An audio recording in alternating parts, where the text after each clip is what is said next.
one reason why I chose this topic. The local schools have many issues regarding the presence of bullying, gangs, and violence, so I was interested to gain some more insight about it. The gang violence has affected us all, with the numerous incidents of AIC being caught in the middle of a gang war. The schools I went to back home on Long Island didn't have too many issues with gangs and violence. There were fights that broke out, but nothing too extreme. However, we were all affected by the death of one of the stars on our girls' soccer team. She had committed suicide because of cyberbullying.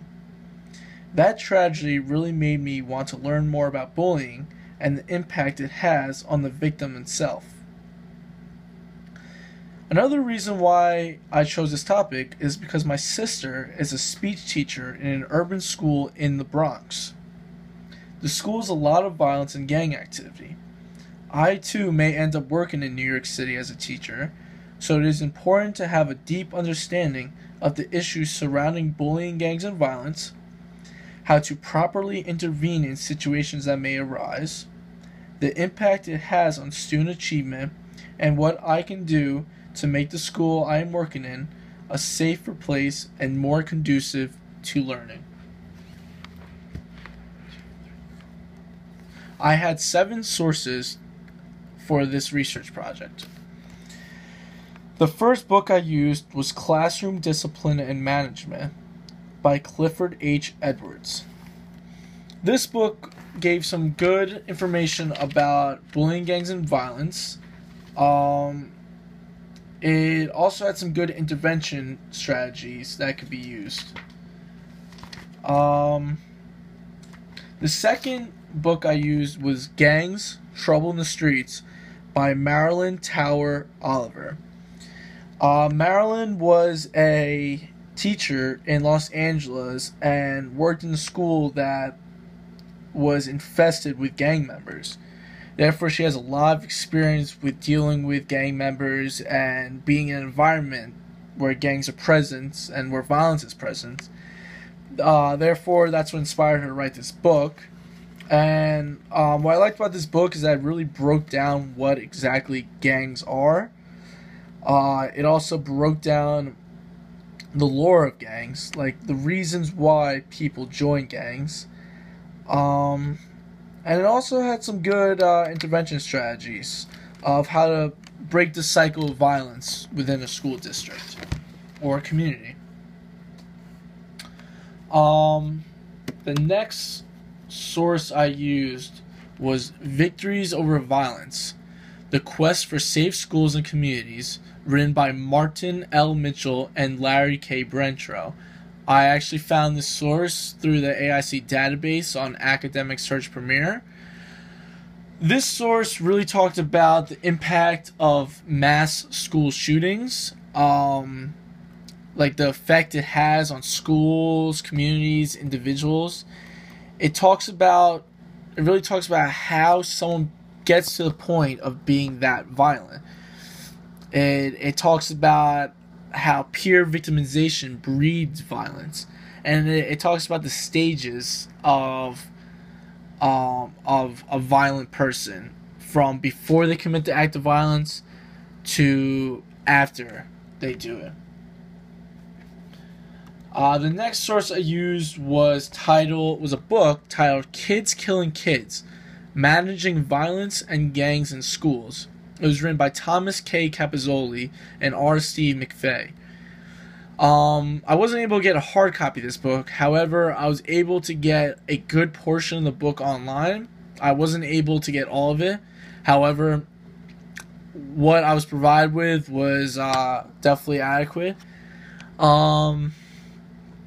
This was a good source because it had, similar to Victories Over Violence, it had a lot of cases of violence in schools, the after effects of school violence, causes of school violence. And also had some good strategies for reducing and preventing school violence. The next source I used was Violence in Schools: Prevalence, Prediction, and Prevention. This was written by Kristen D. Eisenbraun. I like this source because it had some good statistics about violence, like on a national scale. It talked about the evolution of violence, and it really had some good intervention strategies when it comes to violence. And this was very in depth. It literally broke down step by step what should be done to intervene when intervening with violence and when you're trying to prevent it. It literally will tell you how to form committees, who should be involved, what you should say and do. It was just a great source. The next source I used was titled Bullying in American Schools. It was part 2 of an article written 1 year after the incident at Sandy Hook, and it was written by Dr. Steve Parise. This source was it was pretty basic. However, it was pretty informative. It broke down what exactly safe schools are, what bullying is, who gets bullied, and the statistics when it comes to bullying. Those were pretty interesting, and it really just it talked about the impact of bullying. Like I said, it was a short article, but it really was informative and it was pretty easy to follow. And the last source I used was titled Are There Gangs in Schools? And this was from the article in the Journal of School Violence. It had numerous authors. This really just dealt with gangs in schools, talked about the characteristics of gangs, the impact of gangs on schools, why gangs develop and what attracts students, like what students are susceptible to joining gangs, and school responses to gangs, along with effective interactions for combating school gangs. So right now I will give you a little bit of information regarding what I have researched. So first off, I'll talk about bullying. Bullying has several definitions. It is the act of singling out a victim and engaging in behaviors intended to ridicule, harass, or otherwise harm that target. It can also be defined as unacknowledged crime of violence, with adults generally being unaware of its prevalence. I found that in the Classroom Discipline and Management book written by Edwards. Bullying is often described as repeated and intentional acts of verbal or physical harm by a person in power. I found that from the Sandy Hook article. Despite the numerous definitions, bullying is pretty clear when you are in the presence of it. Bullying can be physical, verbal, or social. Physical is pretty obvious. That would be things that cause physical harm to another person, such as punching, pushing, kicking, any of those things.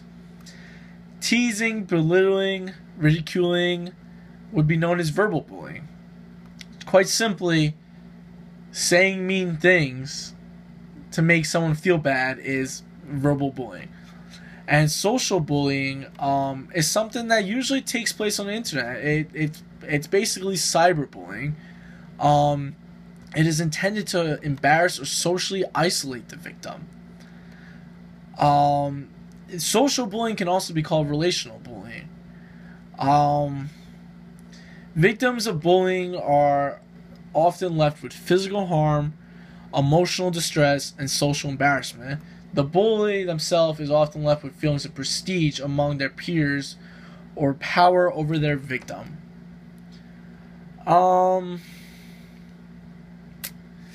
Let's see. So, the next thing I will talk about is school violence.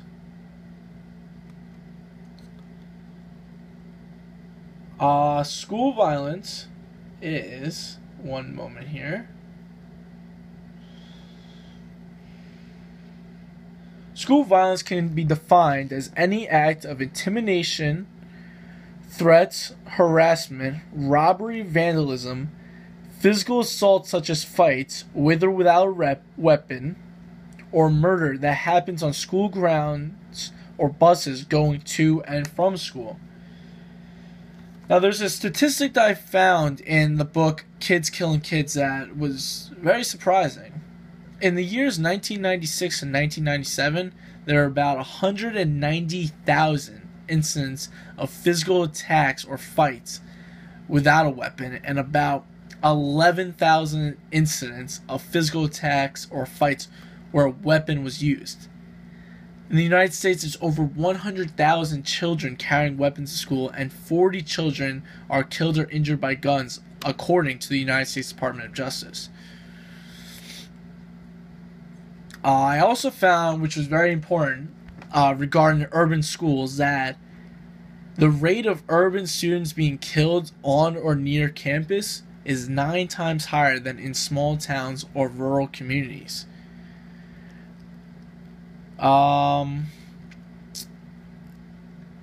Let's see. The setting of a school plays a major role in violence. The size of the school, the location of the school, the actual physical condition of the school, the ethnic distribution, and the policies that the school implement play a huge role in the amount and the severity of violence in a school. The National Center for Educational Statistics found that compared to smaller schools, larger schools are more prone to acts of violence committed by their students. It was also found that the physical conditions have an influence on students' behavior, attitudes, and motivation. So schools that have problems with their temperature, such as schools that are overly hot, or schools that have problems with graffiti, or schools that are in need of repairs, run the risk of actually promoting more violence. This is probably due to the fact that their students are unhappy and don't feel that they're in a safe environment. It was also found that while many people would think having a lot of law enforcement in school would prevent violence, that's not necessarily true. A lot of times, this makes students view their teachers as less of authority figures. And when they are not around police, they're more likely to actually act out. And the use of strip searches and bag checking in schools can actually be emotionally damaging to students. The students can feel embarrassed and develop aggression towards authority figure. So it actually may cause them to begin displaying more defiant behavior. It actually will do the opposite of what was intended.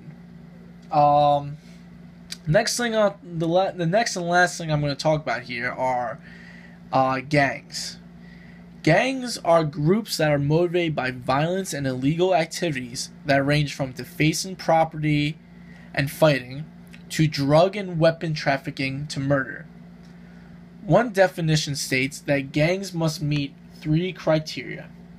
Members must recognize themselves as a distinct group, the community must recognize the gang as a group, and the gang must involve itself in enough illegal activities to get a consistent negative response from the community and law enforcement. I actually found that in the book Gangs, Trouble in the Streets. I also learned how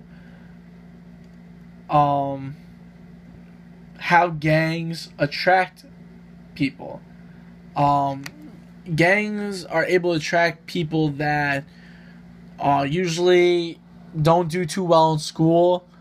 They don't feel safe in their neighborhood. They come from abusive homes. They don't have a lot of friends, or they've been impacted by racial stereotypes. A lot of kids truly believe that they're destined to fail because that's what they've been told their whole life.